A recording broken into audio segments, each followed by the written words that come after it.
আর সবচেয়ে দুঃখের আর লজ্জার আমার জন্য যে ওই মেয়েটা আমার মেয়ের বয়সী, মানে আমার মেয়ের থেকে 2 বছরের বড় মাত্র। এটা সবচেয়ে আমার কাছে লজ্জার। মানে এরপরে আমি আর ভেবেছি যে এই লোকটার সাথে দূরে থাকাই আমার মেয়ে দুজনেরই। ডিভোর্স ছাড়াই দ্বিতীয় বিয়ে। হিরণের বিয়েতে বিস্ফোরক অভিযোগ। প্রথম স্ত্রীর ডিভোর্স না করেই দ্বিতীয় বিয়ে করার অভিযোগে শোরগোল পড়ে গিয়েছে অভিনেতা হিরণকে নিয়ে।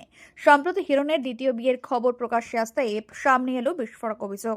হিরণের প্রথম স্ত্রী দাবি করেছেন তাদের মধ্যে এখনো আইনি বিচ্ছেদ সম্পন্ন হয়নি। সেই অবস্থায় কিভাবে দ্বিতীয় বিয়ে করলেন অভিনেতা, এই প্রশ্নে তীব্র বিতর্ক শুরু হয়েছে। প্রথম স্ত্রীর বক্তব্য অনুযায়ী তাদের দাম্পত্য সম্পর্ক ভেঙে গেলেও আদালতের মাধ্যমে ডিভোর্স চূড়ান্ত হয়নি। তিনি আরও অভিযোগ করেন তাকে না জানিয়ে এবং আইনি প্রক্রিয়া শেষ না করে হিরণ দ্বিতীয় বিয়ে করেছেন।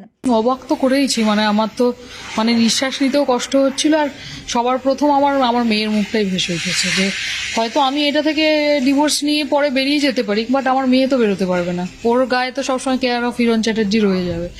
আর এরকম একটা লোককে আমি আমার মেয়ের বাবা হিসেবে রেখে যাব পৃথিবী থেকে, এইটাই প্রথম মানে আমার কান্না এসছে, গলাটা বসে এসছে সেইটা ভেবেই আর কি, যে আমার মেয়েটার কি হবে। আমাকে বলতো যে মেয়েটা ব্ল্যাকমেলিং করে ওকে, আমাদের এটাই বলতো। আমি যখনই ধরেছি বলেছে যে আমি ফেসে গেছি, আমাকে ব্ল্যাকমেলিং করে। বাট আমার ছবিগুলো দেখে তো কোনো অ্যাঙ্গেলে মনে হচ্ছে না এটা ব্ল্যাকমেলিং বলে। যা আইনত অপরাধের শামিল। অন্যদিকে অভিযোগ নিয়ে এখনো পর্যন্ত প্রকাশ্যে বিস্তারিত কোনো প্রতিক্রিয়া দেননি হিরণ। ঘনিষ্ঠ মহলের দাবি বিষয়টি সম্পূর্ণ ব্যক্তিগত এবং আইনি পথে মীমাংসার চেষ্টা চলছে।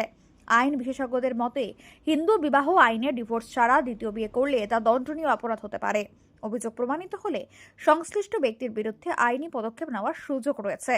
এখন দেখার এই অভিযোগের পর হিরণ কি ব্যাখ্যা দেন এবং আইন কোন দিকে মোড় নেয়।